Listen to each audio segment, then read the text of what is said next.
Durasi, dua rasa, dua sisi. dan pemirsa, Sobat Media Indonesia, hari ini kita kedatangan tamu, relawan Mercy, Mas Kamal Putra Pratama. Benar ya Mas ya? Iya, betul. Terima kasih Mas sudah datang. Terima kasih Tang, kembali. ini tokoh yang atau sosok yang luar biasa nih Tang. Relawan Mercy yang belum lama ini baru pulang ya Mas dari Betul. Di Pales. Januari baru pulang. Januari ya. Berarti ketika ceasefire 19 Januari, Mas sudah di sini ya? Ya, saya sudah di Indonesia tentunya. Tapi masih pantau-pantau kan Mas? Selalu, setiap hari kita selalu komunikasi dengan tim yang ada di sana, sama teman-teman yang ada di Gaza.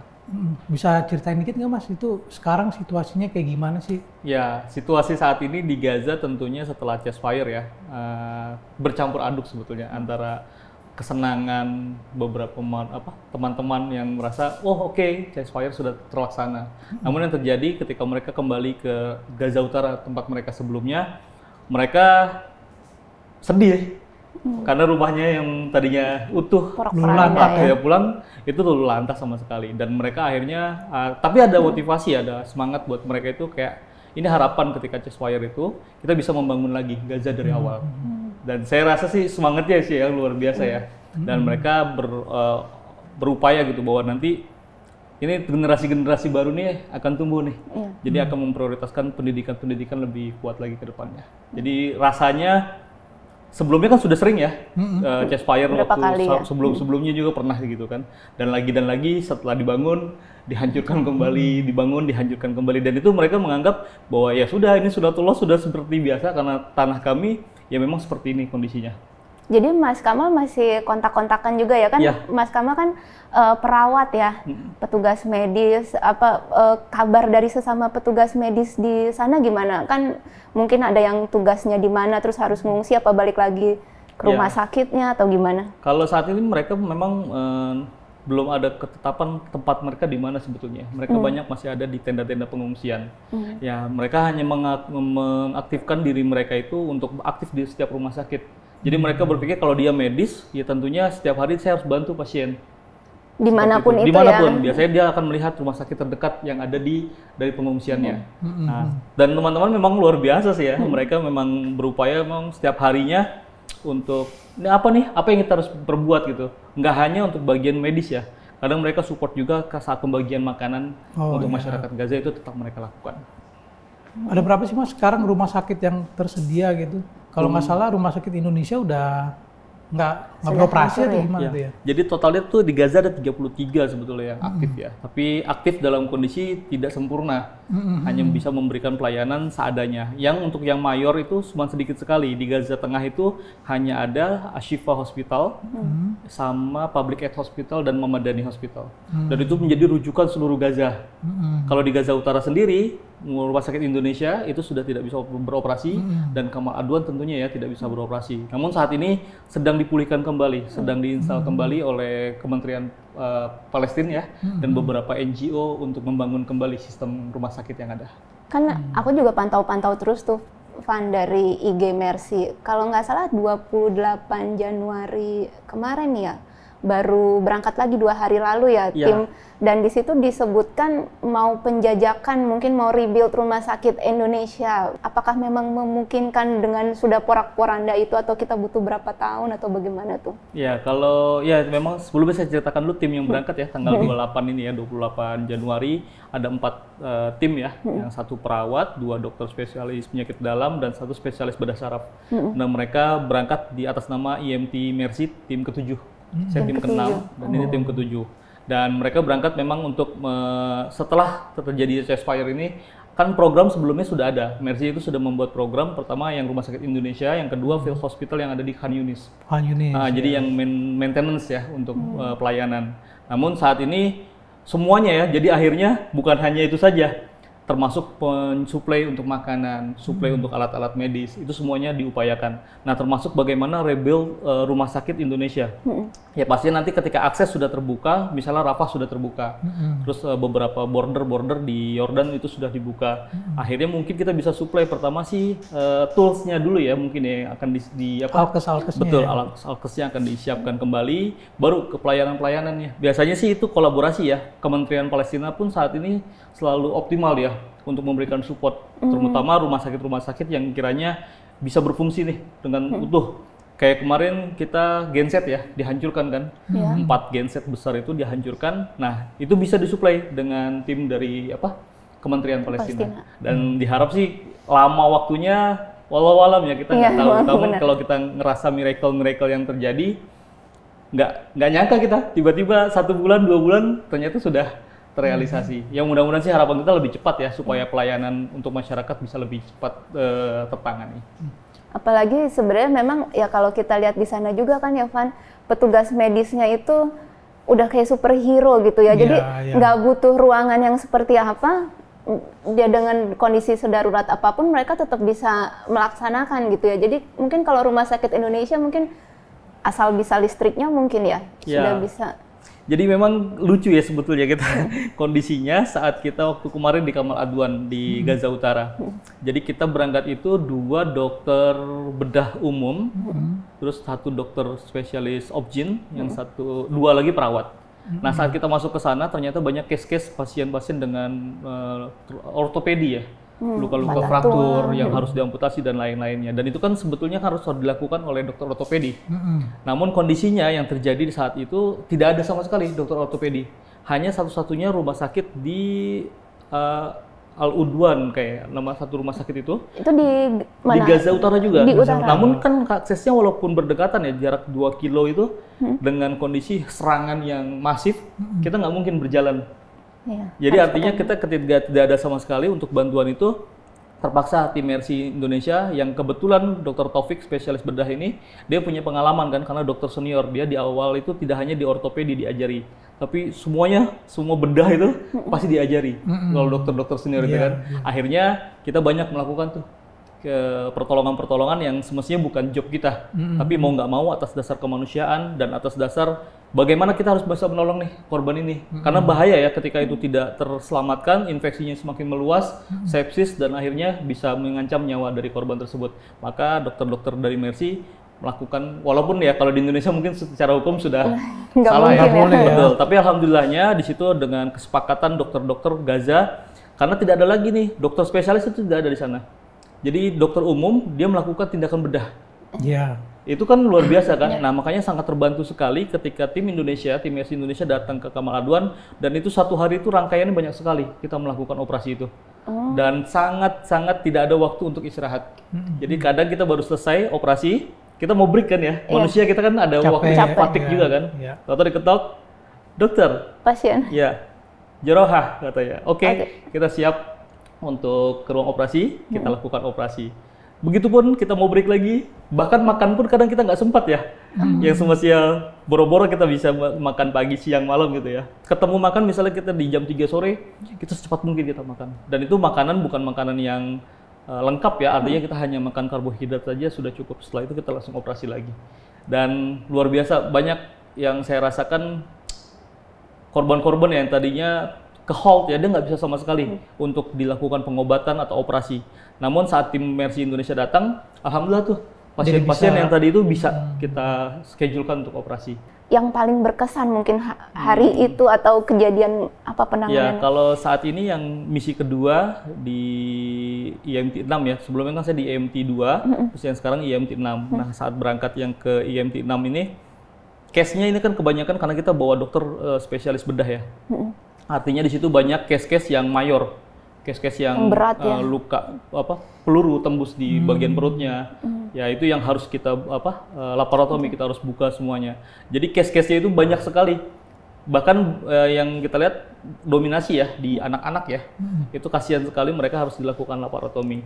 Dan banyaknya jumlahnya kita tentatif ya, kita nggak bisa hitung secara detail berapa-berapanya. Namun kalau kita hitung di 1 minggu kemarin kita bekerja di sana dari tanggal 1 sampai tanggal 5 Desember 2024 sekitar 70-an, 70 sampai 100 lah bisa itu. Satu pasien itu kalau di ruang operasi itu berbeda sama pasien yang cuma luka hekting ya. Iya.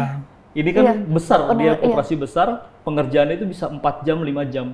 Artinya walaupun dapat kita sehari 10 misalnya, itu sudah cukup makan waktu kan, hampir 24 jam kita di ruang operasi. Dan di Indonesia tuh biasanya ya sehari cuma 1 case Ya, gitu betul. aja ya. Dan itu kadang kita main tuh tiga ruang operasi. Karena di situ diaktifasi 3 ruang operasi. Jadi setelah dari operasi sini belum selesai full, nanti Langsung ke kami sebelah. tim perawat atau asistennya nanti Yang yang nyelesain menyelesaikan gitu. finishing. Dokter bedah pindah lagi ke satu pasien lagi. Seperti itu terus. Baru selesai ini kita udah ngerasa oke, fix sih kayaknya udah bisa break ya. Ternyata datang lagi korban. Ke UGD dulu, biasa dipanggil dulu ke Oh, UGD. UGD. Dok, ini ada pasien kondisinya seperti ini. Dokter umumnya yang mengkonfirmasi itu. Baru kita cek, kita asesmen, oh ternyata benar ini situ harus dilakukan operasi. Nah, kebanyakan operasi-operasi termasuk kayak amputasi itu kebanyakan terjadi saat itu juga. Biasanya berapa jam Mas dalam sehari full kerja itu? 22 jam, 24 jam, bahkan 28 jam kali ya. Pernah ya? Pernah sampai nggak tidur ya seharian ya? Betul. Jadi ya kondisinya sebetulnya kita bisa tidur ayam ya kalau di medis itu kadang kita Nggak baru lewat. nyender aja kita bisa upayakan untuk tidur gitu kan. Bahkan berdiri pun kita coba untuk tidur. Namun lagi ya kehilangan rasa fatigue, rasa lelah itu, kecapean ya hilang ketika kita empati terhadap korban yang ada.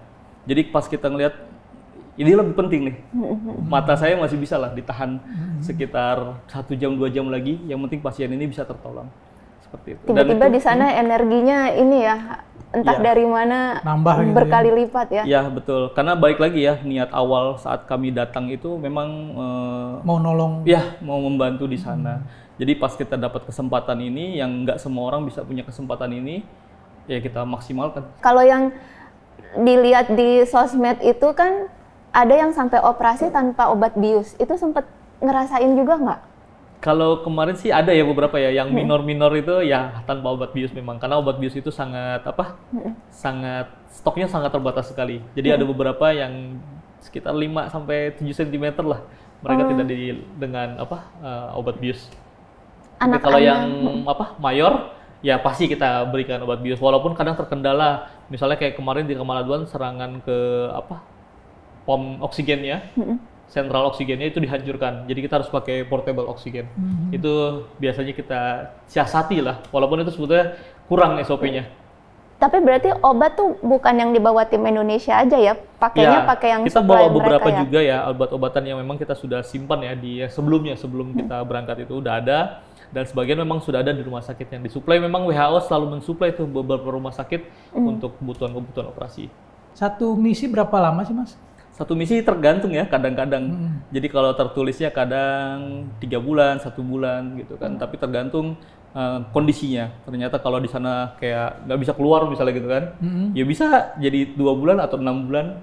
Bahkan yang tadi saya pertama di misi pertama itu awalnya saya bertugas 2 minggu. 2 minggu. Pas sudah masuk lewat Rafah, baru 3 hari udah disuruh Close. keluar. Oh, suruh disuruh keluar. keluar. Karena gawat, Iya. situasinya genting banget. Tapi ya kita kan namanya relawan kita harus Siap. rada sedikit cuek-cuek aja lah, tenang aja udah pasti bisa lah kita lanjut. Ternyata lanjut kita sampai 2 minggu, terus lanjut lagi sampai ke 1 bulan. Dan yang kedua karena sesuai jadwalnya kita jadwal 3 bulan ya. Karena kan baliknya tergantung sih ini kesepakatan dari tim Mercy juga. Kalau kami kesepakatan kan kita unpaid volunteer ya. Oh, iya. Jadi kita tidak dibayar. Tidak Jadi ada relawan asuransi? itu tidak ada asuransi atau apapun. Jadi kita hanya semata-mata memang hanya membantu untuk kemanusiaan melalui Mercy, betul. Jadi kita punya pekerjaan masing-masing. Makanya appointment-nya ketika kita tugas 3 bulan, itu kita maksimalkan. Karena setelah itu kita harus punya untuk bekerja kembali di perusahaan atau tempat kita bekerja. Ya, jadi kalau berbeda ya, misi 2024 itu ada yang misi kedua dan misi yang ke-6 itu berbeda. Saat kita masuk lewat Rafah, kita memang masih bisa membawa banyak bantuan itu. Kami cuma waktu itu tim 4 orang ya. 4 orang relawan masuk ke dalam, itu kita bawa 32 koper. Oh. Isinya obat bius dan lain-lain gitu ya. Nah, saat kita masuk itu ya aman itu. Tapi untuk yang kedua di bulan Oktober itu kita berangkat, itu hanya badan kita sama apa barang-barang yang kita bawa. Jadi pas kita masuk ya cuman itu, kita nggak bisa dibawa bantuan apapun. Jadi benar-benar skill ability yang kita miliki itu yang itu kita bawa. Terus kayak obat-obatan dan segala macam? Nah, obat-obatan yang kita kan sudah kita make sure ya, sebelumnya kan ada tim yang sudah ada di dalam kan. Jadi akan mereka make sure bahwa di rumah sakit A ini masih ada stok-stoknya yang mereka masih bisa support internal di dalam Gaza sendiri. Nah, sama satu kejadian yang sangat menarik ya, yang buat kami itu nggak akan terlupa. Jadi waktu kami mau berangkat ke Gaza Utara, ke rumah sakit Kamal Adwan. Nah, di checkpoint itu kita diperiksa semua itu, mobil diturunin semua kan, barang-barang itu. Diperiksa-periksa, kami pikir hanya diperiksa. Setelah itu go ahead untuk masuk lagi. Ternyata enggak. Pilihannya dua. Kalau kamu mau bawa barang ini, silahkan kamu pulang kembali ke Gaza Tengah. Itu tentara Israel iya. tuh? Tapi kalau kamu hanya membawa apa yang ada di badan kamu, silahkan lanjut ke Kamal Adwan. Logikanya, semestinya kita balik ke Gaza Utara, ke Gaza Tengah. Namun yang terjadi, kita sepakati, oke, go ahead, kita langsung berangkat ke Gaza Tengah, ke Gaza Utara, ke Kamal Adwan. Dan itu hanya benar-benar baju yang kita pakai di badan. Jadi kita selama 6 hari, kita nggak berganti pakaian, benar-benar nggak bawa makanan, karena makanan semua di hold semua kan, nggak bisa kan. Jadi padahal itu nggak ada benda berbahaya pun nggak boleh sama sekali? Nggak ada apa ya berbahaya dari medis. Iya. Bahkan kita alat medis pun kan kita nggak bawa. Ya, jadi kita benar-benar kita bawa diri kita sendiri sama bekal pakaian ya. Sama makanan, tentunya makanan yang paling utama. Ternyata itu semua nggak bisa masuk. Makanan pun nggak boleh ya? Nggak boleh. Sampai baju scrub, baju operasi itu nggak boleh. Jadi apa yang di badan kita. Dan tentara Israel tuh udah nggak bisa debat ya? Nggak bisa debat. Alasan apapun nggak aja? Ya, dan itu di samping kita bukan orang lagi ya. Itu sudah tank. Ada puluhan tank di samping-samping kita yang kalau kita memang denial, menolak dan lain-lain, ya kayaknya kita bisa di tank. Ya, tapi ya kita itu padahal itu dalam konvoi rombongan WHO. Itu padahal dalam kondisi rombongan UN dan WHO. Semestinya kan ini kan jelas ya, medis ya. Kita juga sudah declare apa saja barang-barang yang kita bawa. Semestinya kan mereka bisa copy dong, baca, terus oke, aman gitu kan. Ternyata itu sudah dengan rombongan, ternyata tetap nggak bisa. Dan tim dari WHO pun sudah tidak bisa negosiasi lagi. Mereka juga meninggalkan semua barangnya? Kalau yang UN dan WHO itu dia nggak stay di Kamal Adwan. Jadi yang stay di Kamal Adwan itu hanya kami. Indonesia aja ya? Indonesia, 7 orang relawan itu, ya hanya kita aja. Sisanya mereka WHO balik lagi ke Gaza Tengah. Hanya untuk escort kita aja ke rumah sakit Kamal Adwan.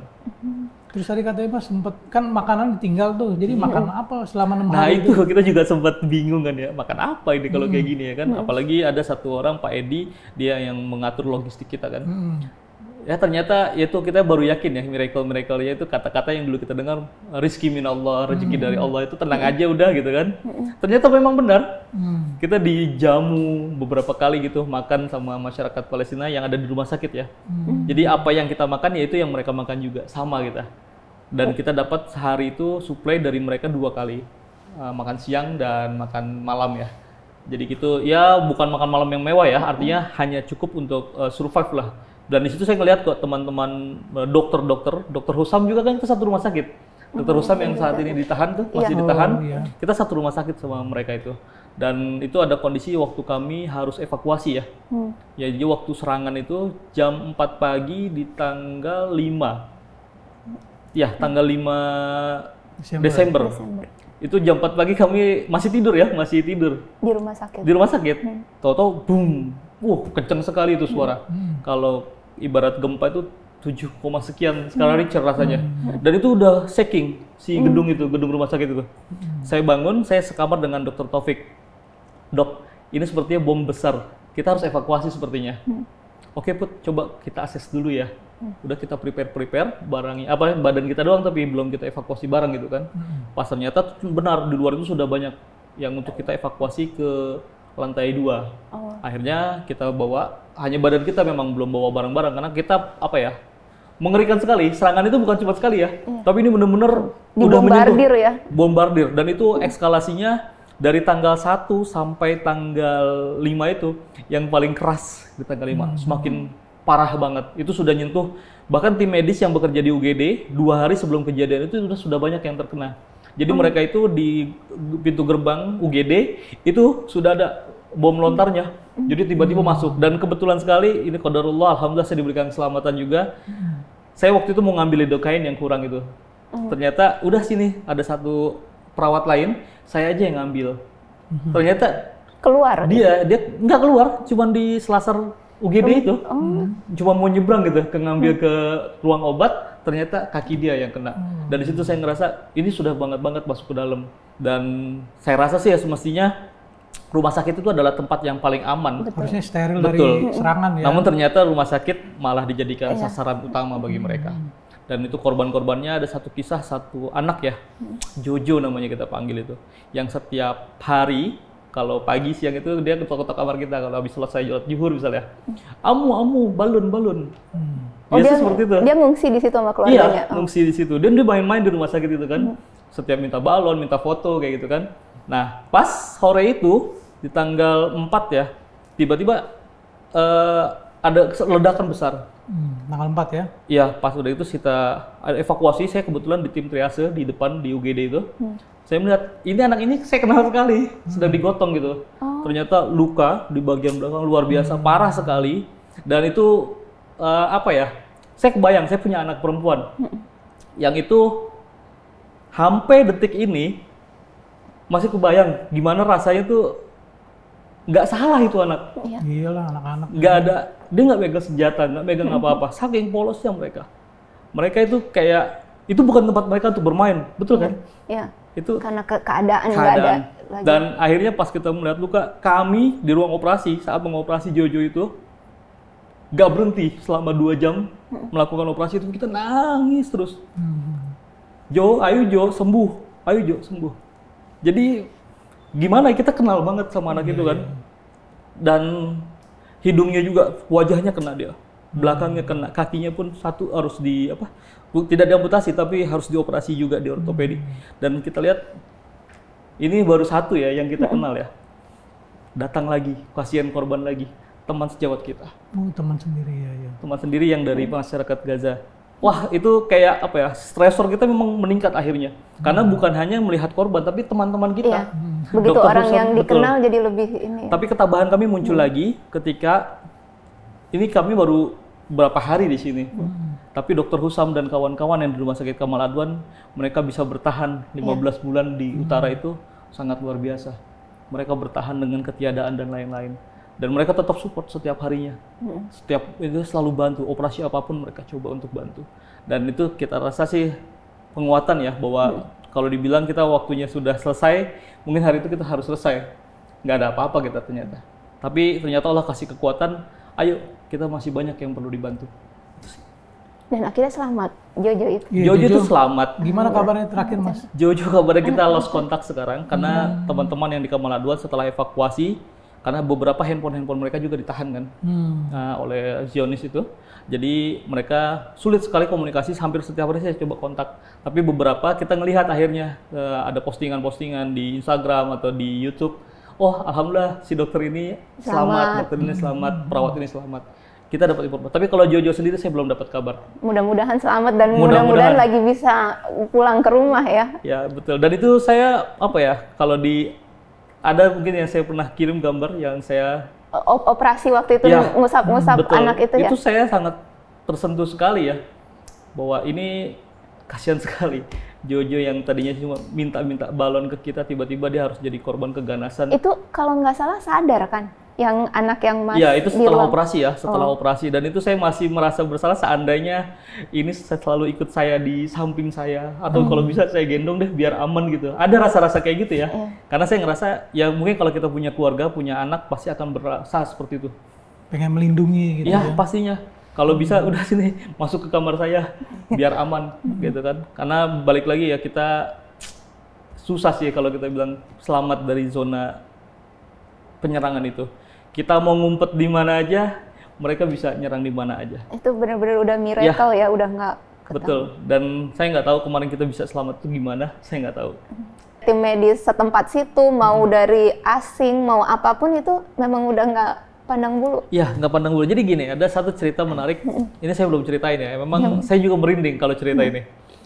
Tanggal 5, pas kami keluar ya, tanggal 5 Desember 2024, pas saat kami dievakuasi, diminta untuk evakuasi paksa. Memang itu bukan evakuasi, tapi dipaksa. Kalau evakuasi kan, ayo kita evakuasi, gitu kan. Tapi ini dengan serangan, berarti kan kita dipaksa untuk keluar kan dari situ. Ya, betul. Nah, kita di situ ada dua pilihan. Kita menetap di rumah sakit atau kita keluar dari rumah sakit.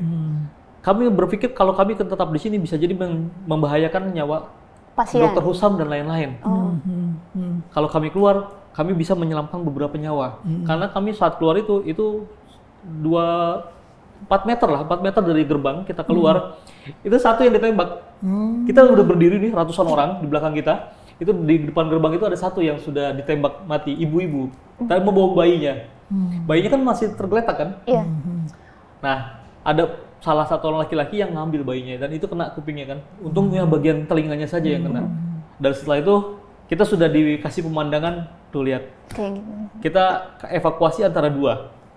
Saat kita evakuasi keluar, kita akan dibantai ataukah kita bisa selamat. Itu sangat-sangat gambling sekali. Dan akhirnya dari tim Mercy, oke, kita memutuskan untuk jalan keluar. Dan itu di belakang kita ada sekitar 150-an masyarakat. Ngikutin jalan kaki ya Iya, keluar? kami bertujuh itu paling depan. Ya mencoba mudah-mudahan sih bisa mengawal mereka gitu kan. Dan di checkpoint kami diperiksa dan lain-lain termasuk masyarakat yang itu. Dan akhirnya kita terpisah ya 300 meter karena kami sudah dijemput oleh tim MOH dari Kementerian Kesehatan Palestina dan itu kerjasama dari WHO dan lain-lainnya untuk mengevakuasi kita lebih dahulu, yang tim internasionalnya. Nah, pas sudah kita sampai di sana, ketemu lagi kan di Gaza City itu. Ternyata dalam rombongan yang tadi kita nggak ada, itu 6 orang ditembak syahid. Pas kita sudah masuk ke ambulans. Jadi saat kita pengawalan itu mereka nggak berani nyentuh kita. Tapi begitu pas kita sudah evakuasi, masyarakat dibombardir. Ternyata masyarakat 6 orang udah ditembak. Jadi kalau dibilang mereka adakah rasa kasihan dan lain-lain, saya rasa sih mungkin personalnya ada ya. Tapi mungkin mereka kata perintah itu kan, yang mungkin yang memberatkan hati mereka untuk melakukan itu. Tapi walau bisawab, kebenaran hanya milik Allah dan kalau memang itu kejahatan yang mereka lakukan, saya yakin sih setiap kejahatan itu pasti akan ada balasan setimpal ya. Dan kebaikan juga seperti itu. Dan gak usah khawatir sih, mereka akan bilang la tahzan innallaha ma'ana, jangan bersedih ya, Allah bersama kita. Mas, kita switch sedikit ke ada perintilan yang saya masih penasaran nih, kayak misalkan kan tadi dibilang sekolah udah nggak ada, mereka sekarang tinggal di pengungsian. Nah, apakah selama di pengungsian ada guru juga yang ngajar anak-anak? Terus kalau makan itu menunya apa sih? Itu juga saya pengen tahu tuh kira-kira. Ya kalau untuk sekolah ada beberapa sekarang kayak kemarin di area Yafi ya, di Gaza Tengah menuju ke utara ya, itu yang kita kelola juga oleh tim Mercy. Di situ ada 2.000 pengungsi yang ada di situ, yang anak-anaknya kan notabene sudah bisa sekolah ya. Nah akhirnya dari Madrasah Yafi itu membuka sekolah darurat dan itu aktif untuk beberapa tingkatan sekolah ya, dan berupaya lah artinya supaya anak-anak ini juga tidak terkooptasi dengan kondisi perang. Jadi mereka bisa melakukan pembelajaran dengan baik. Nah terus kalau makan, kita kebanyakan itu protein dari kacang-kacangan ya, seperti adas gitu ya. Jadi mereka kacang tumbuk dibuat dengan kuah kayak gitu. Dan itu kemarin juga beberapa kita memberikan support ya ke sekolah-sekolah, ke madrasah-madrasah. Kan jadi Mercy itu tidak memberikan bantuan suplai donasi itu random, tidak. Tapi kami lebih ke arah kelola. Jadi misalnya kita mengelola untuk masyarakat Gaza Utara. Jadi semua masyarakat Gaza Utara ya, yang pindah ke Gaza Tengah atau Gaza Selatan, itu kita cover semua. Jadi mulai dari makanannya, sekolahnya, bajunya, kita berupaya untuk seperti itu. Jadi kita akan membuatkan tuh makanan-makanan itu. Dan mereka senang sekali ya, dapat makanan hangat itu ya. Dan kita coba makan bareng kan sama mereka. Oh ternyata enak. Dan lama-lama sering makan-makan ya. Itu bisa berapa banyak yang di cover Mercy itu pengungsi? Satu kali program ya, misalnya satu masak itu ya, itu bisa 1.800 sampai 2.000 porsi. Jadi kalau setiap hari kita melakukan itu sangat banyak sekali. Ya, dan itu kita bekerja sama ya dengan tim vendor untuk pengadaan masaknya itu ya, alat-alat masak dan lain-lain. Karena kalau kami bergerak sendiri kan tim Mercy kebanyakan medis ya. Jadi saat berangkat di sana kita hanya mengkoordinir ke vendor tersebut untuk membuat makanan sekian porsi ke area ini, kita bareng-bareng memang. Tapi sisanya kan tim medis kan nggak mungkin ya di situ terus kan. Iya, iya. Pastinya kita akan berupaya untuk bekerja di rumah sakit, dan itu kita serahkan ke tim logistik Mercy. Yang alhamdulillah Pak Edi dan Durgom Abu Ibrahim yang selalu mengkawal itu semua. Kalau pasar masih ada, Mas? Pasar Mau belanja misalnya gitu. Buat yang nggak ngungsi kan ya? masih ada beberapa ya pasar-pasar tradisional yang masih berdiri dari dulunya. Tapi ada juga yang darurat, dibuat kayak apa ya namanya, pasar kaget gitu ya. Itu ada, walaupun harga-harganya tinggi-tinggi sangat ya. tinggi, dan itu sebetulnya satu area yang harus dihindari ya, pasar itu, Sasaran karena termasuk sasaran yang paling sering dilancarkan serangan. Oke. Dan masyarakat sana berarti masih ada produksi sendiri pertanian atau semuanya dari luar semua? Nah ini saya bingung jawabnya. Saya nggak tahu dari mana itu barang, karena saya yakin nggak mungkin sayuran itu bisa dari Yordan dalam waktu 1 hari. Dan fresh gitu. Saya nggak tahu itu dari mana. Tapi yang jelas saat kita di pasar, wah ternyata nih ada nih barang ini gitu. Walaupun kadang kita nggak beli ya, seperti telur, harganya 4 shekel, terlalu mahal kita nggak beli. Jadi kita lebih banyak, ya sudahlah kita makan vegetarian food saja lah. Itu berapa jadi melambung harganya kalau biar kita benar-benar ada gambaran nih, kayak telur gitu berarti 4 shekel? Ya, telur 4 shekel ya, 4.500 dikali 4, berarti sekitar 17 ribuan. 17 ribu. Satu butir? Ya, 1 butir. Di sini 2,5 kilo, Pak. Iya, gula itu 1 kilo, di sana sekitar 1.500.000. Gula. Wow. Makanya makan gula itu suatu kesenangan ya, ketika ada gula itu, wah itu luar biasa. Apalagi ada yang ngejamu kita pakai gula, teh manis pakai gula itu terbaik gitu. Tapi ya jarang saat kemarin. Mungkin saat ini sudah Chestfire, mudah-mudahan ya suplai dari Yordan, suplai dari Mesir sudah bisa masuk. Dan kalau yang tadi bantuan-bantuan Mercy yang terpusat itu tetap jalan terus, mau ada tim lagi di sana atau nggak ada tetap? Iya, kita selalu ada ya, kita tidak terputus. Kayak kemarin saat tim 6 sudah pulang, kita masih ada tim LO, liaison officer kita, Mbak Marisa, itu yang selalu mengkoordinir ketika untuk barang masuk atau apapun, ya termasuk untuk mempersiapkan tim selanjutnya. Kalau yang seperti tadi konsentrasi itu yang ada sekolahnya itu ada berapa titik Mercy punya, Mas? Itu banyak ya, kalau kemarin yang saya rasakan itu di 3. Nah, nama-namanya saya lupa nama-namanya, tapi Yafi itu madrasah apa. Dan itu sudah kenal sekali, karena itu berdekatan ya. Tadinya rumahnya mereka itu dekat sekitar Rumah Sakit Indonesia. Jadi memang udah kayak keluarga sebetulnya. Ketika mereka evakuasi ke Gaza Tengah, ya itu sebetulnya tim kita juga kan, saudara-saudara kita. Jadi pengcoverannya daripada kita mencari yang baru, ternyata masih banyak yang terdekat. Dan itu banyak sih, lumayan puluhan ribu lah saya rasa. Ribu ya. Alhamdulillah. Termasuk kayak pembangunan toren ya, kita membantu suplai water toren, terus berikut air minum ya untuk kebutuhan masyarakat kita suplai. Mas, kalau sedikit flashback nih, awal mulanya bagaimana sih bisa terjun jadi relawan Mercy? Udah 15 tahun kalau nggak salah ya? Ya, saya sejak 2007 selesai lulus kuliah, betul. Ya, jadi kalau pertama gabung ya pastinya saya ngelihat satu tokoh sebetulnya, Dr. Arif Rahman ya, sekarang spesialis radiologi. Dulu kami bekerja di satu tempat di klinik. Setelah itu saya lihat ini dokter ini kok cuti gitu kan, kenapa di bulan Desember gitu kan, terus sampai panjang 3 bulan. Saya mau ke Gaza, ini keren banget gitu kan. 2007 tuh ya. Kok ada ya gitu kan, anak muda gitu kan, dia mau berangkat ke Gaza. Saya mau dong daftar gitu kan, ya daftar aja gitu kan. Udah saya daftar pertama ya sebagai relawan pastinya kan. Pas dibilang bahwa kita unpaid volunteer, nah itu saya merasakan tuh the real relawan itu saya ngerasa. Ketika tadi ya, relawan itu kan benar-benar unpaid ya, tidak dibayar kan. Dan walaupun ada di organisasi lain yang sebenarnya tetap digaji ya. Ya itu walau-walau ya. Tapi yang jelas saya ngerasa di Mercy itu saya cocok sekali di bidang ini, dengan kondisi saya benar-benar saya lebih bahagia ketika memang tidak mendapatkan apapun dari itu. Saya mendapatkan ya kebaikan-kebaikan dari kita sebagai manusia, dari Tuhan kita aja sih lebih ke arahnya. Dan alhamdulillah sampai sekarang saya aktif kembali. Jadi penantian untuk ke Gaza itu saya 12 tahun sebetulnya. Oh, jadi nggak langsung daftar langsung berangkat ya? Dulu kami pertama berangkat tuh Global March to Yerusalem, termasuk dengan wartawan Metro juga ya, Silvano Hajid waktu itu. Oh iya. Jadi kami berangkat Global March to Yerusalem. Sampai terakhir kita di Alan Bay, di Yordan. Kita mau masuk ke Gaza nggak bisa. Nah, akhirnya kita kembali lagi ke Indonesia dan menunggu 2024 baru approve. Baru approve dan alhamdulillah itu datang kesempatan kedua kali. Mudah-mudahan di tim ke-8 saya bisa berangkat lagi. Jadi kayak setelah candu. Ramadan. Malah jadi kayak candu, jadi ketagihan gitu. Ya, karena apa ya? Sangat senang sekali ya bisa membantu masyarakat Palestina di sana ya. Walaupun sih secara kekuatan sebetulnya lebih kuat mereka dibanding kita. Iya, pasti. Mereka lebih pandai untuk bertahan hidup dan lain-lain. Cuman ada satu yang pesan yang bagus ya buat kita juga. Mereka itu merasa moralnya terangkat sekali ketika bangsa Indonesia ini care dengan mereka. You never walk alone, itu kata-kata itu kadang klise ya.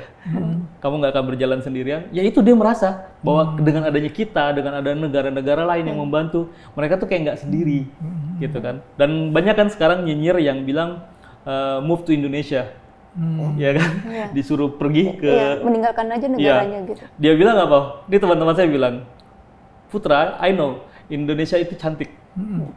Tapi negeri kami lebih berkah. Artinya mereka tidak akan mau meninggalkan tanahnya begitu aja.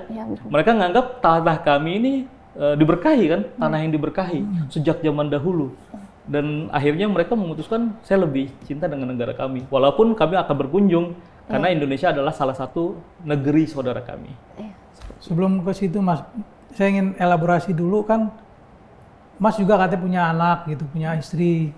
Nah, sementara tadi dari pengalaman yang diceritakan, datang ke sana ya udah siap-siap untuk berpisah gitu, selamanya gitu. Kira-kira waktu minta izin ke anak istri itu apa yang dibilang gitu? Oke, pertama ini lucu ya, ini lucu.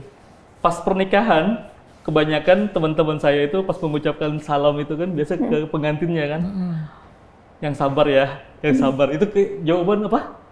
Pesan yang disampaikan ke istri saya, yang sabar ya, yang sabar ya. Memang sebelumnya saya sudah bilang ke istri saya juga bahwa saya bukan pria yang hanya bisa bekerja pulang untuk keluarga gitu. Tapi saya satu punya sisi, saya punya passion di bidang kemanusiaan. Tolong izinkan saya sesulit apapun itu. Ya lambat laun kan akhirnya terbiasa juga karena misinya itu bukan hanya luar negeri ya. Kita misi dalam negeri juga sering juga berangkat. Artinya dia sudah mulai terbiasa. Nah, yang kemarin yang terbesar ya pastinya Gaza.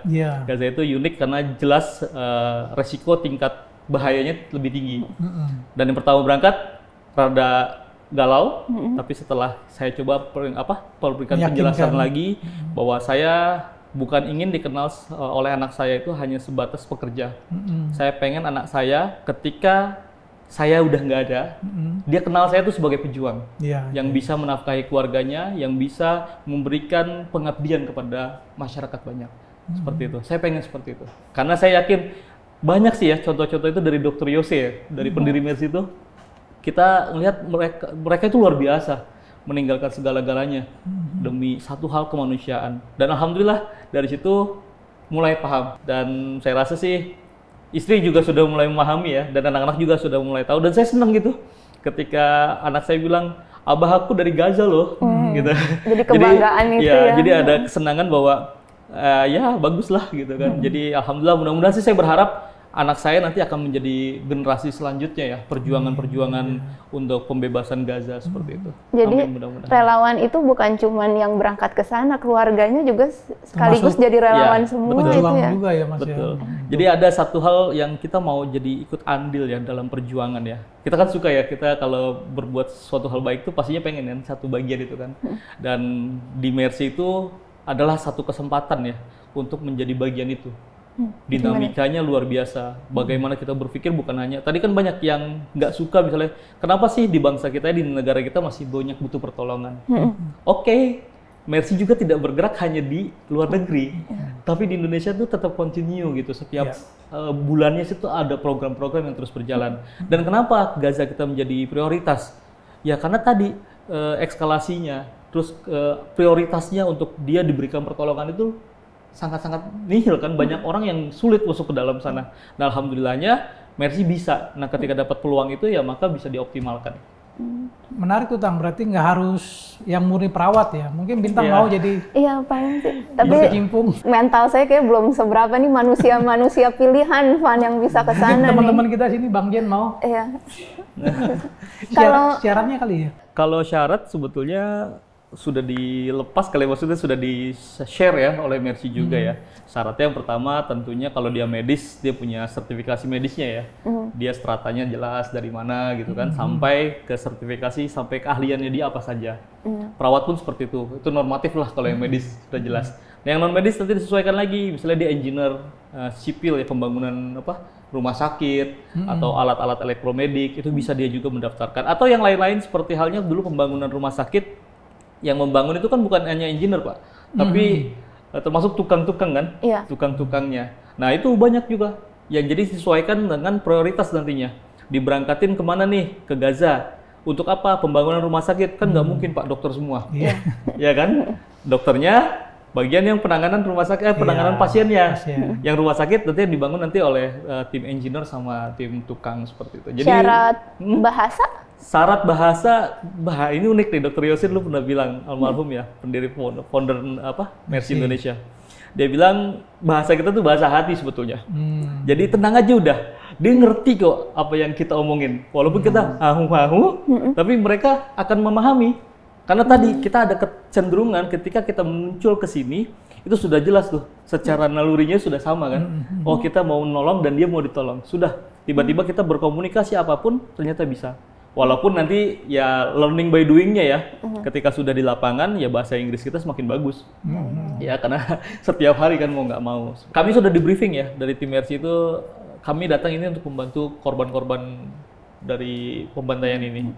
Jadi jangan menjadi salah nilai, salah niatnya yang kita akhirnya jadi bertarung di situ. Jadi ikut dalam konflik betul. Itu ya. Jadi kita pastikan bahwa kita memang membantu sebanyak-banyaknya untuk masyarakat di sana. Itu yang mengubah Mas apa kalau dari pengalaman di sana? Sebetulnya belum ya, kita belum ada apa-apanya sama sekali. Masih remeh-temeh sekali.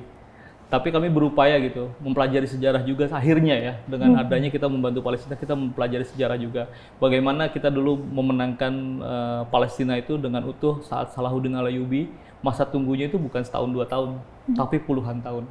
Yang alhamdulillah ketika kekuatan ini sudah mulai bersatu, akhirnya gol itu diijabah, dikabul. Artinya saya sampai kapan? Ya saya rasa sih sampai masih ada nyawa di dalam tubuh saya akan berjuang terus. Karena tadi poin-poinnya kita nggak bisa mempengaruhi orang untuk seperti kita, nggak bisa. Itu akan muncul saya rasa ke setiap personal-personal yang memang sudah dipanggil ya, bahwa dia harus berkecimpung di dalam bidang itu. Dan saya rasa sih kita nggak akan kekurangan ya, bangsa Indonesia itu luar biasa. Jadi saya rasa terkait cara penanganan mental, keberanian dan lain-lain, saya rasa sih ketika melihat korban, kita akan lebih empati. Bagaimana caranya kita bisa nolong. Itu akan muncul sendiri, membangun sendiri, dan akhirnya kita turun untuk melaksanakan itu. Yang mengubah Mas mungkin cara pandang Mas terhadap hidup ini sepulang dari sana tuh apa sih? Pastinya saya bersyukur. Mungkin kita suka lupa ya, kata arti bersyukur itu. Nikmatnya saat kita berdiskusi dengan keluarga kita. Nikmatnya saat kita sedang makan tempenya aja, nasinya yang dingin. Ternyata itu paling nikmat. Kita dapat charging, dapat keimanan kita tuh nambah ketika berangkat ke Gaza itu. Di sana dengan tiada apa-apa. Bayangkan kami saat kemarin jadi relawan 3 bulan ya, tidak makan daging, tidak makan ayam, tidak makan makanan hangat. Mereka 15 bulan bisa bertahan dengan kondisi seperti itu. Jadi kita ngerasa tuh kayak, saya sangat bersyukur sekali. Kita mudah sekali untuk bekerja, tinggal berangkat dengan kendaraan kita atau berjalan kaki dengan aman. Mereka untuk berangkat saja ke jarak 100 meter, 200 meter, mereka harus dengan nyawa mereka. Ada salah satu teman saya, Hussein, ini luar biasa akrab sekali saya sama dia. Kami setiap hari tuh berbaur sama mereka. Jadi setiap saya mau berangkat kerja di Shifa Hospital, dia selalu bawa Turkish coffee ya, 1 cangkir itu. Putra, for you. Dia selalu memberikan itu setiap hari. Pas saya pulang, saya pikir kan baik-baik saja kan. Ternyata baru dapat kabar, saya pas baru pulang, ternyata dia syahid, meninggal. Dia baru keluar dari rumahnya dia baru kena bom. Dan itu saya langsung ngerasa ya sangat-sangat berharga sekali ya. Makanya saya bilang ya bersyukur ketika kita bisa bertemu dengan teman-teman kita, rekan-rekan kita. Karena belum tentu ya kita bisa ketemu lagi ya. Jadi ketika dapat poin-poin kita harus bertemu dengan saling menghormati, saling bercanda dengan riang, ya kita harus lebih aktif lagi. Ya. Terus kayak sekolah ya, itu saya ngerasa sih mereka tuh nggak sekolah kan, susah mereka. Udah nggak ada sekolah berarti selama 15 bulan itu, Jadi mereka mau kalau ke sekolahnya dibom. Jadi wah itu kacau, itu parah banget. Jadi ada beberapa kali itu bantuan di daerah rumah sakit, di daerah sekolah ya. Setelah sudah masuk, sudah bagi-bagiin, itu makanan itu belum dimakan, tapi Dibom. Zionis langsung ngebom itu. Dengan kondisi sedang dijaring ya, maksudnya sedang dikumpulkan. Itu banyak lah. Jadi maksudnya saya merasa kita memang harus lebih bersyukur, harus lebih kuat gitu. Dan menguatkannya bukan untuk hanya diri kita ya, ketika kita dalam kondisi stabil seperti ini. Ya kita coba support dengan apapun yang kita miliki. Ya minimal dukungan lah ya. Sama seperti halnya kayak kenapa kita bantu Palestina, ya termasuk Mufti Palestina dulu mendeklarasikan bahwa Indonesia adalah negara yang merdeka. Saya rasa itu satu hutang piutang ya, yang secara moral itu memang kita harus saling support. Solidaritas. Betul, ya. solidaritas. Betul. Tapi di sana sempat nggak sih Mas, memang pernah ada ini nggak jiper atau aduh yang bener-bener kayaknya kenapa gue kesini ya, atau nah itu kan manusiawi ya. Sempat misal mungkin gitu, terbersit dikit. Terbersit dikit atau gimana, atau memang tidak ada sama sekali? Saya nggak tahu ya. Saya pertama berangkat itu memang ada di awal pertama itu pasti ada ya rasa takut ya. Tapi ya tadi ya, saya hilang itu ya, mudah sekali hilangnya ketika kita melihat korban. Bahwa ya ini yang paling penting gitu kan. Dan yang kedua saya sudah tidak merasakan lagi. Betul tidak ada rasa takut, cuman ada rasa khawatir sama yang di rumah sebetulnya. Pasti mereka berpikirnya yang macam-macam kan. Padahal kita di situ santai aja gitu kan. Makanya kita harus ketika ada sinyal itu kita akan kabari. Tapi kalau yang waktu di utara itu kita nggak ada sinyal sama sekali. Jadi mereka pasti panik gitu kan. Nah jadi artinya selalulah berupaya bahwa ketakutan yang kita rilis aja dengan cara kita mengaktifkan lah ya, gimana caranya bisa menanganin sebanyak mungkin pasien. Terus komunikasi dengan perawat atau dokter-dokter di sana, yang mereka kadang suka termenung juga. Itu kenapa sih ini termenung, terus kadang suka baper misalnya gitu. Kenapa sih baru dibicarain sedikit suka ngambek gitu kan. Ternyata kita nggak tahu kan ceritanya, bahwa keluarganya baru 2 hari yang lalu 15 orang syahid. Satu tempat 15 keluarganya. Siapa hati yang nggak remuk seperti itu? Akhirnya kita coba diskusi dengan dia, saling menguatkan bahwa semuanya ya kalau sudah kehendak Allah ya sudah. Dan itu luar biasa, mereka banyak yang saya ketemu ya, ketika syahid keluarganya 10, 15 orang, 20 orang, mereka bilang alhamdulillah keluarga saya syahid, luar biasa. Dan satu lagi yang kemarin saya biasa mendengar ada jenazah wangi ya. Iya. Itu iya, saya kemarin di Kamaduan itu saya merasakan sekali, memang benar-benar ada jenazah yang wangi. Kalau di sini kan kita baru cuma mendengar ceritanya. Betul. Dan ini beberapa kali ya teman kita, satu rekan kita Fikri yang sudah merasakan itu juga, mencium wangi jenazah di beberapa bulan yang lalu. Nah saya baru pas di bulan Desember itu saya mencium aroma wangi yang luar biasa, wangi misik. Cuman kan banyak juga yang bilang hati-hati berdonasi. Nah, supaya nggak salah tuh gimana sih kita bisa mengenali, oh ini mungkin yang benar, yang tepat, atau yang... Ya, pertama dilihat dulu ya, siapa lembaganya dulu. Terus riwayat kerjanya seperti apa. Terus informasi-informasi yang sangat akurat ya. Seperti halnya kita sedang membuat program ini, update foto-fotonya di launching setiap harinya atau setiap minggunya. Nah itu kan dilihat lagi. Tapi kalau kita kita melihat, langsung kita donasi tanpa ditelaah dulu, saya rasa memang harus hati-hati. Tapi yang jelas saat ini kalau kami lihat, lembaga Mercy yang saat ini memang satu-satunya lembaga yang ada di Gaza ya. Sejak perang pertama sampai sejak sebelumnya malah, sejak pendirian pembangunan rumah sakit yang sampai sekarang itu tetap masih ada relawan yang ada di sana. Dan kita melihat update-update-nya baik di sosial media atau di webnya, dan kita juga terbuka ya untuk masyarakat juga datang ke Mercy untuk bertanya langsung seperti apa. Tapi supaya kalau misalkan ini maksudnya Mas, kan ada yang misalkan kirim ke suatu orang donasi aja kan, kita ya pakai bank kita lah, Bank Indonesia. Nanti mereka, ntar saya ada misalkan ada tenaga di lapangan di sana. Itu maksudnya memang operasional bank di sana tuh masih memang lancar seperti Indonesia. Jadi kita ya maksudnya cepet lah ya ini, atau memang sebenarnya enggak, segala bantuan kayak tadi Mercy aja harus beli dari luar gitu? Iya, Jadi kalau untuk bantuan-bantuan secara personal mungkin bisa ya, entah saya dengan cara apa. Tapi pastinya untuk jumlah yang masif, yang banyak, misalnya berapa ratus ribu dolar untuk kirim ke personal itu saya rasa susah. Biasanya itu perusahaan ke perusahaan, misalnya seperti lembaga ke lembaga Mercy ke lembaga yang ada di Palestina, itu akan mudah. Tapi ketika personal, untuk mengambilnya saja tentunya bank-bank Palestina itu saat ini ya, saat perang, mereka untuk ngambil cash-nya gimana? Pasti dengan jumlah yang besar itu tidak mungkin. Tapi kalau mungkin dengan lembaga ke lembaga itu akan mudah. Jadi saya rasa monggo-monggo saja ya kalau ada personal yang bisa membuka itu. Namun yang kita harus khawatirkan adalah jangan sampai memang tadinya niat baik masyarakat Indonesia itu malah tidak tersampaikan. Itu yang kita khawatirin. Ya, walaupun banyak ya yang berdonasi ke personal tadi. Saya nggak tahu personal itu siapa, saya nggak tahu. Namun kalau yang lembaga-lembaga, artinya kita lihat lagi apakah benar mereka berada di lokasi tersebut. Ya, terus kita minta update-nya minimal foto program 1 minggu terakhirnya seperti apa, supaya kita tidak salah ya dalam berdonasi.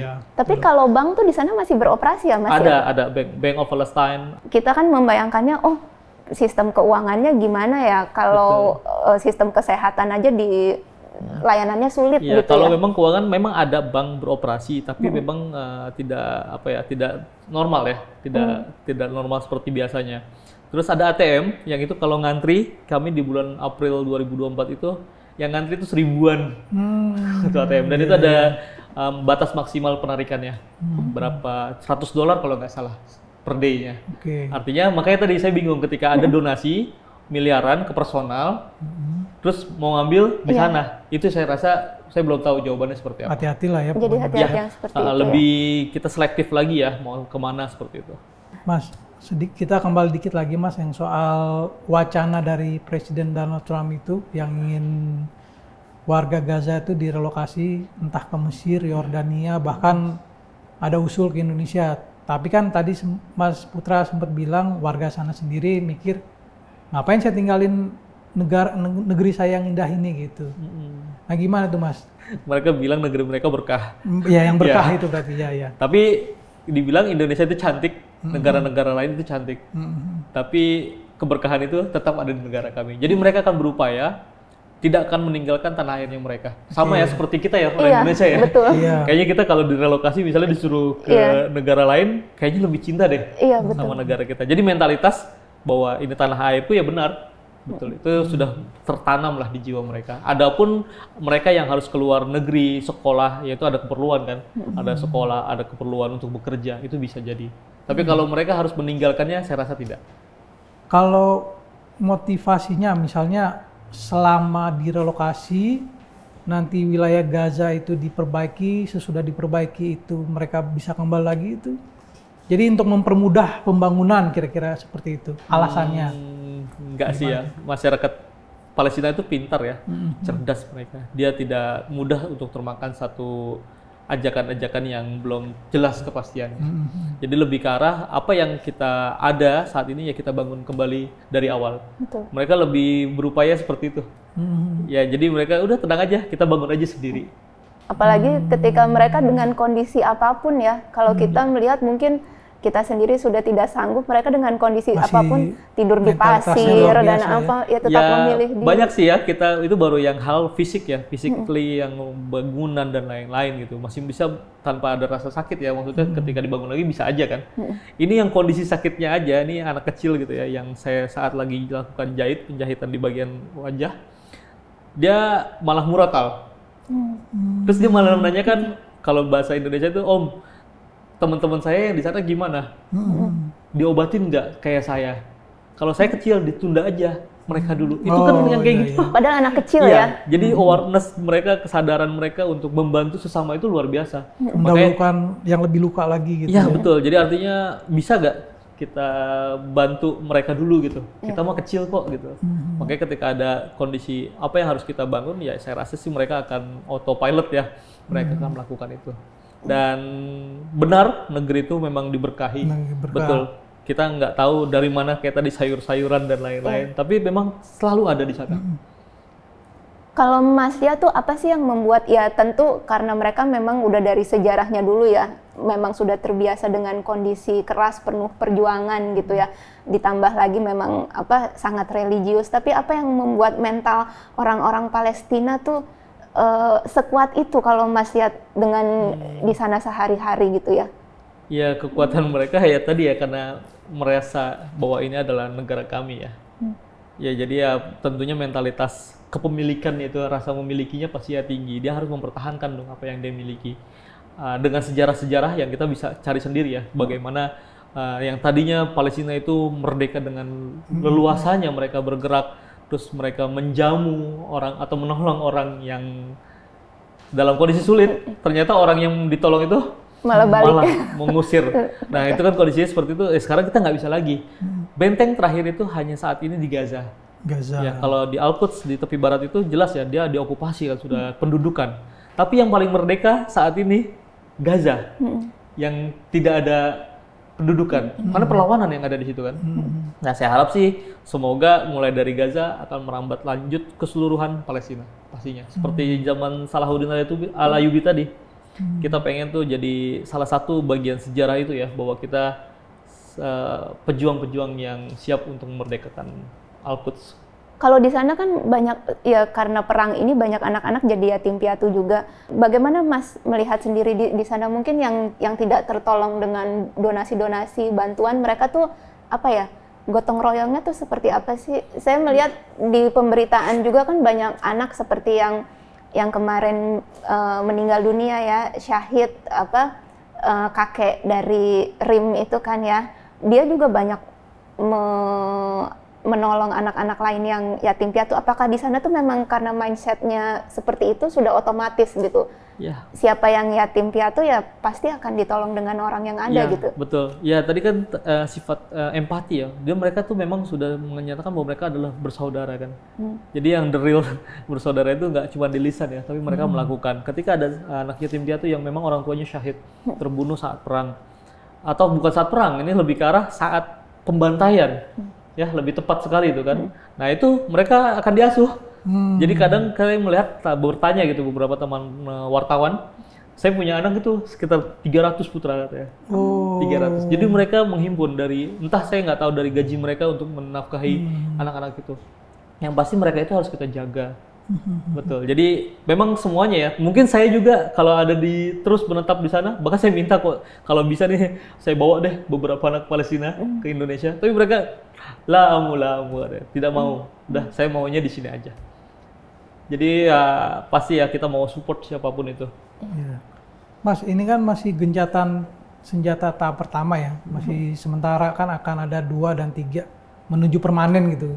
Kira-kira dari masyarakat sana sendiri optimis nggak nih bakal gencatan senjatanya permanen gitu? Ya, tentunya ada ya harapan-harapan yang benar-benar mereka tentunya bisa bekerja atau berkegiatan aktivitas ya dengan normal lagi.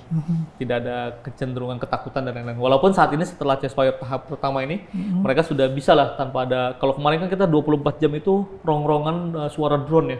Iya. Ada beberapa drone, 12 drone. Dia itu mengaum di langit. Ya dengan tahu-tahu tiba-tiba suara quadcopter terus ada tembakan atau bom, itu luar biasa. Saat ini memang sudah lebih tidak ada. Tapi ada beberapa yang tadi korban-korban yang masih berdatangan, teman-teman yang masih bekerja di rumah sakit itu menginformasikan bahwa hari ini sudah ada 3 yang kena bom gitu kan. Ya entah mereka pengirimannya dari mana bom serangan itu. Tapi yang jelas memang lebih landai ya. Walaupun belum aman 100%. Dan kita nggak percaya 100% ya dengan omongan dari Zionis ya. Karena beberapa kali perjanjian damai itu nihil. Seperti Lebanon, kondisinya sudah ceasefire, tapi ternyata masih banyak korban-korban yang datang ke rumah sakit untuk diobati. Pas Mas udah ngejalanin ini pun bukannya Mas merasa kayak nolong mereka, tapi mereka yang nolong Mas justru. Ya betul. Jadi kita nge-charge ya apa yang ada di diri kita gitu ya. Mereka tuh ketangguhannya melebihi kita tentunya ya. Jadi apa yang kita mau support gitu dari mereka, ketahanan mental tentunya mental mereka lebih kuat. Secara keilmuan, agamanya mereka dokter-dokter, perawat-perawat, tahfiz sudah hafal 30 juz gitu. Kita belum ada apa-apanya. Makanya banyak kita belajar sih di situ. Mudah-mudahan aja lah. Saya rasa Palestina terus aman dan stabil, masyarakat bisa bekerja dengan normal kembali. Terus para dokter-dokter yang mau melanjutkan sekolah studi spesialisnya semoga dimudahkan juga. Amin. Dan anak-anak di sana bisa dengan aman untuk beraktivitas. Amin. Baik, Mas Kamal Putra, terima kasih sudah hadir di Studio Media Indonesia, telah menjadi narasumber kami. Kami ucapkan terima kasih sekali lagi. Semoga ikhtiarnya dalam menolong sesama kita, saudara-saudara kita di Palestina, bisa berjalan dengan baik dan tetap jaga keselamatan gitu, Mas ya. Amin. Dan jangan berhenti ya. Jangan terus berjuang ya. Amin. Baik Sobat Media Indonesia, terima kasih sudah menyaksikan program ini dan tetap saksikan program-program Durasi selanjutnya. Salam Durasi.